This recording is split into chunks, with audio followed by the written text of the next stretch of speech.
Hi, I'm Ben from Dogfight Central, and welcome back to part 2 of BFM terminology. Before we start, I am not a real pilot, and neither is anyone else associated with Dogfight Central or Real Pilot. The goal of the group is to help share and increase the overall knowledge of BFM. Speaking of BFM, today we start off with the merge.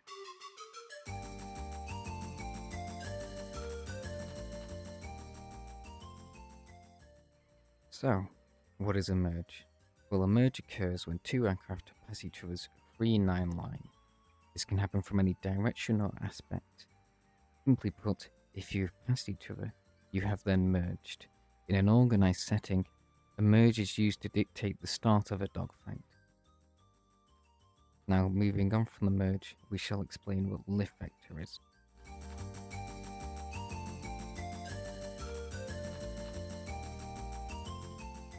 So now, what is lift vector? Well, as stated in part 1, lift is produced due to a difference in atmospheric pressure over an aircraft's wing.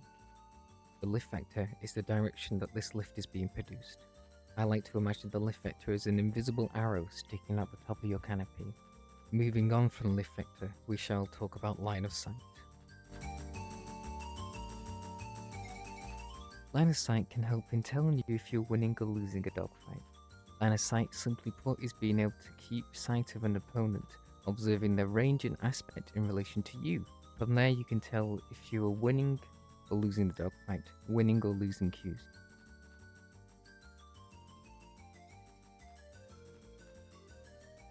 Tell if you are winning a dogfight or have winning cues, you will notice your opponent at lower aspects, and typically with winning cues, you will notice yourself moving towards your opponent's tail. Now with losing cues, you will see the opposite. You will see them at higher and higher aspects, moving towards your tail. It is important to recognize this early on so you can rectify your mistake and work back your positional advantage. If you identify these cues correctly, you will find yourself entering the opponent's assessment window. This is an area just before entering the control zone of your opponent's aircraft. It is an area where you can kind of sit comfortably, wait and watch and think about what you will do next. You will know you are in the assessment window when you are able to see your opposing aircraft just above your canopy bow. Following the assessment window, you'll find yourself in the control zone. The control zone is just off the 6 o'clock of your opponent's aircraft. This is where you aim to be. If you enter the control zone, you've essentially won the dogfight. As long as you don't mess anything up, then everything should go well. To know you're in the control zone, simply put, if you are sat there on your opponent's 6, moving in relation to them at almost all time, and there's nothing they can really do to get you off them. During your time in the control zone, you will find yourself in the WES. The WES simply means Weapon Employment Zone. The WES is where your available weapons become most viable. The WES is similar to the control zone, but at a lower aspect. Once in the WES, you can fire. If you're using a gun, you got to choose from one of 3 pursuit curves.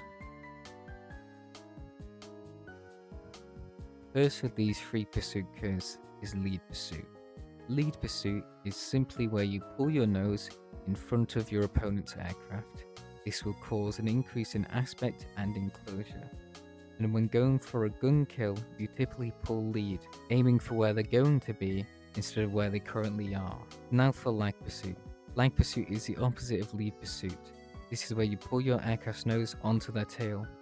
This is an effective way of preventing an overshoot, as you're almost always pulling towards your opponent's 6 o'clock.